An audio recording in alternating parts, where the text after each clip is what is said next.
আসসালামু আলাইকুম ভাইয়েরা, আমি রবেল হাসান সাজ্জাদ।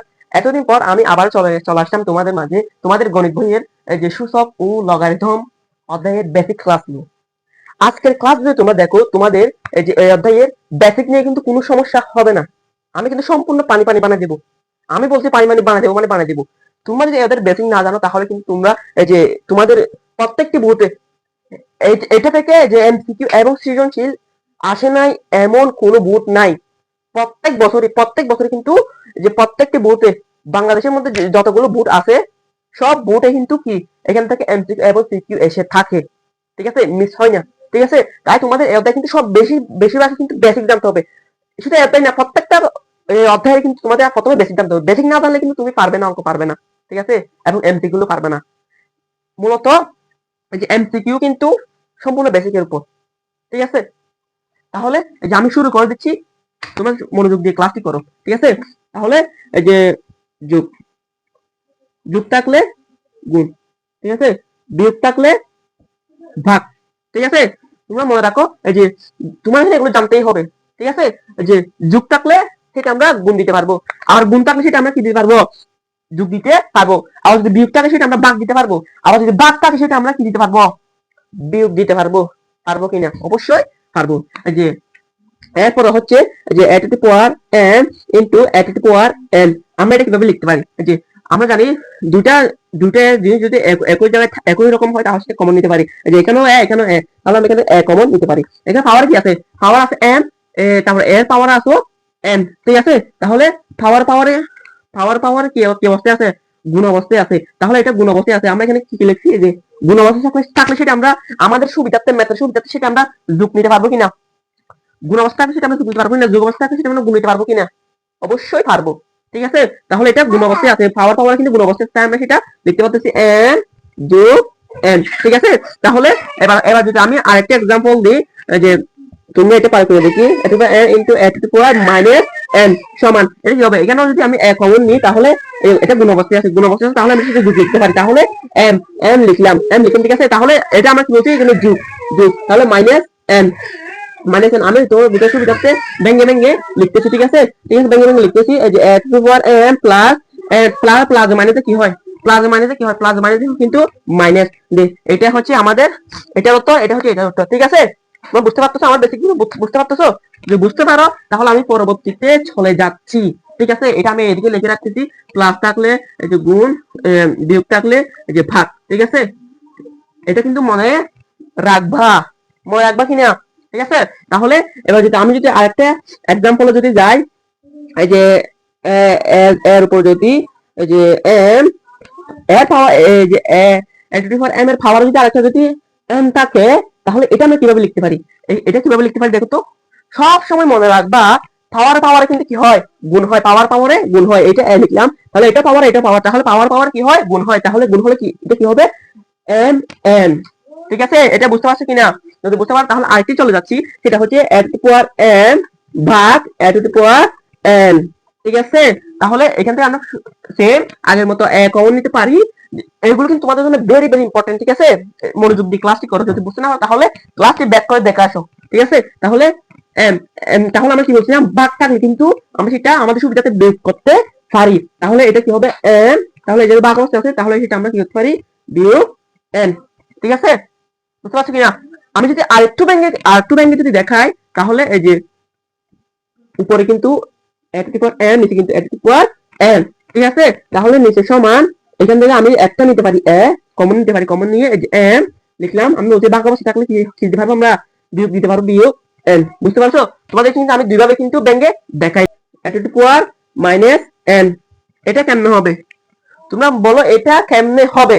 এটা হবে যে এই যে আমি a লিখলাম, প্রথমে a লিখে ফেললাম, এই যে মাইনাস n, পাওয়ারে কিন্তু কি আছে? Minus n।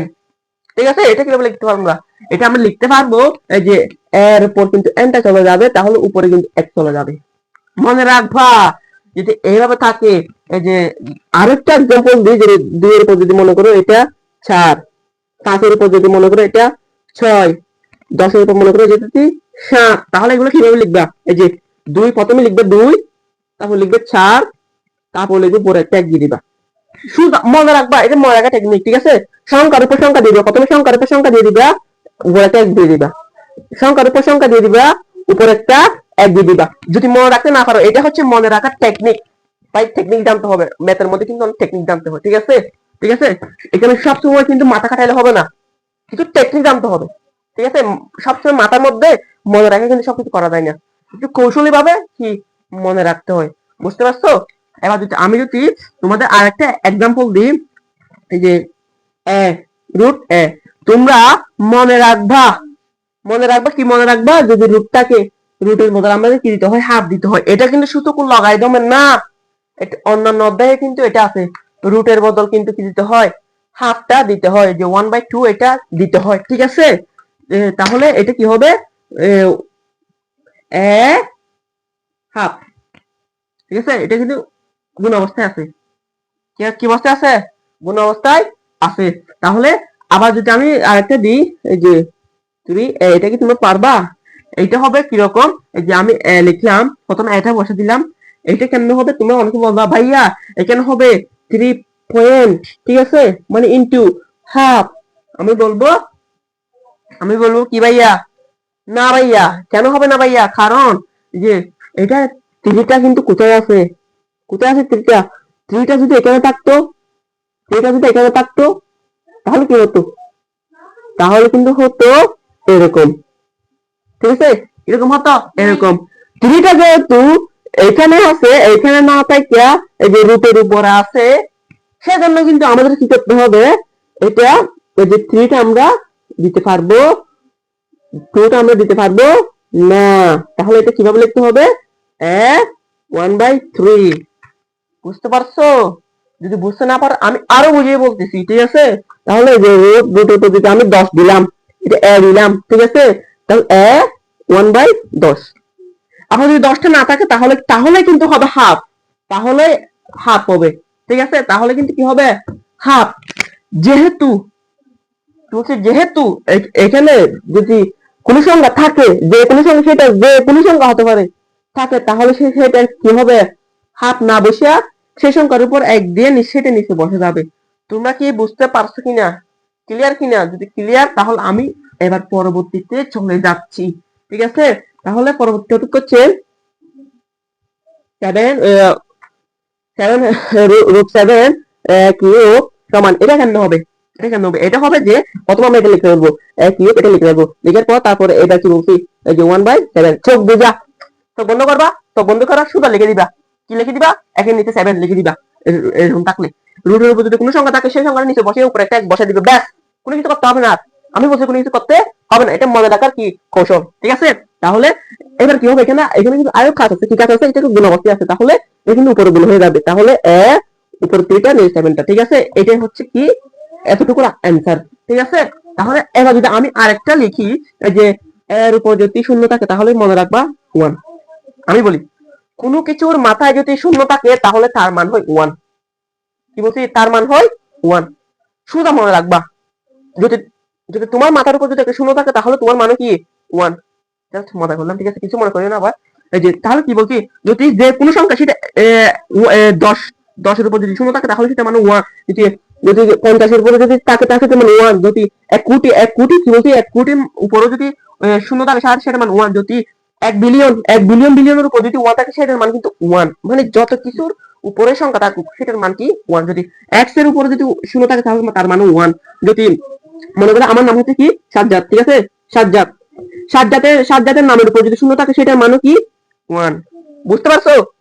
কোনো কিছুর মাথার যদি শূন্য থাকে, তাহলে সেটার মান হবে 1। তাহলে যে তোমরা যদি এতটুকু বুঝতে পারো, তাহলে আজকে কিন্তু আমাদের ক্লাসটা শেষ। এখানে কিন্তু তোমরা যে সম্পূর্ণ বেসিক কিন্তু তোমাদেরকে আমি জানাচ্ছি। যদি কিছু মেশিন থাকে, যদি কিছু মেশিন থাকে এর মধ্যে বেসিক, তা কিন্তু আমি তোমাদের এমসিকিউ এবং যে সিকিউর মধ্যে কিন্তু কি বুঝা দেবো। পানি পানি করে দেবো, আমি বলছি পানি পানি করে দেবো, মানে করে দেবো সাজ্জাদ, ঠিক আছে? তাহলে বেসিক টু প্রো করে দিলাম, আজকে তোমাদের কি বেসিক টু প্রো করে দিলাম। বুঝতে পারছো কিনা? যদি বুঝতে না পারো, তাহলে কিন্তু ব্যাক করে দেখে আসো, কোনো সমস্যা নাই, ঠিক আছে? যদি দেখতে আমার কথা যদি স্লো মনে হয়, তাহলে কিন্তু তোমাদের ইউটিউবে কিন্তু ফিচার আছে, ফেসবুকে আছে মনে হয় ফিচার, কিন্তু এখন কিন্তু আধুনিক যুগ, ফিচার কিন্তু যে বিভিন্ন সেটিং কিন্তু আছে, আমার কথার স্পিড কিন্তু তোমরা ভাড়া দিয়ে দেখতে পারবা, সময় যদি বাঁচাতে চাও, ঠিক আছে? তাহলে দেখা হচ্ছে পরবর্তী কোনো নতুন ভিডিওতে। আজকের মতো এতটুকু থাক, ধন্যবাদ, আল্লাহ হাফেজ।